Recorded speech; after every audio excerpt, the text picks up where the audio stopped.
Баха-Баха атымен танымал кәсіпкер Бақытай Мырза 1963 жылы оңтүстік өңірінде дүниеге келген. Бұрын сотты болмаған, кәмелеттік жасқа толмаған балалары бар. Бүгінде ол өзінің танысын қорқытып, бөтеннің мүлкін аса ірі көлемде талап еткен үшін темір торға тоғытылды. Ол Қазақстан Республикасы қылмыстық кодексінің 194 және 287 баптарымен кінәлі деп танылып, мүлкі тәркіленіп, абақтыға жабылды.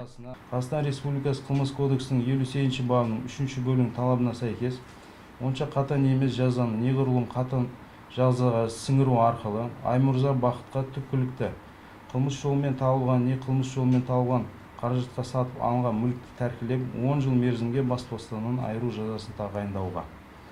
Сотталған Аймұрзаға жазаны қылмыс атқару жүйесінің қауіпсіздігі барынша жоғары мекемелеріне өтеу белгілеуге, қолданылған күзетпен ұстау бұлтартпау шарасы өзгеріс қалдырып, жазасын өтеу мерзімі 28 сәуір 2017 жылдан бастап есептеуге.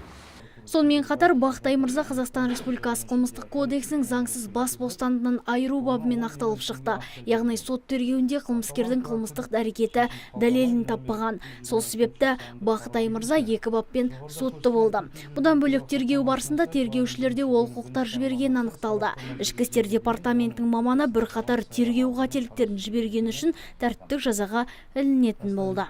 Құрметті тараптар, сот актілері түсінікті ме? Құқықтарын мен түсіндірдім.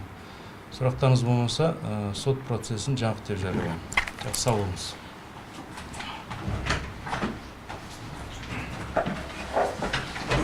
Естеріңізде болса, кәсіпкер өз үйінде 9 миллион теңгені қолма-қол алу барысында ұсталған болатын.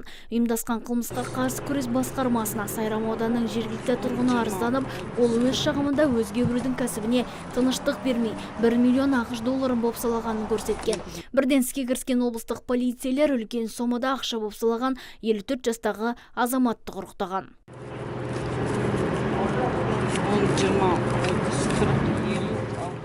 Айта кету керек, сотталушының табылған үш травматикалық қару Рамазанова Сәулеге тиесілі екен. Яғни тергеу барысында қарулардың сотталушыға қарсы айғақты зат ретінде қолданғаны белгілі болған. Сондықтан судья бұл істі арнайы тексеру үшін прокуратураға жолдады. Нұргүл Жолымбетова, Мұрат Адинаев, Абзал Тұрабеков, ТВК телеарнасы.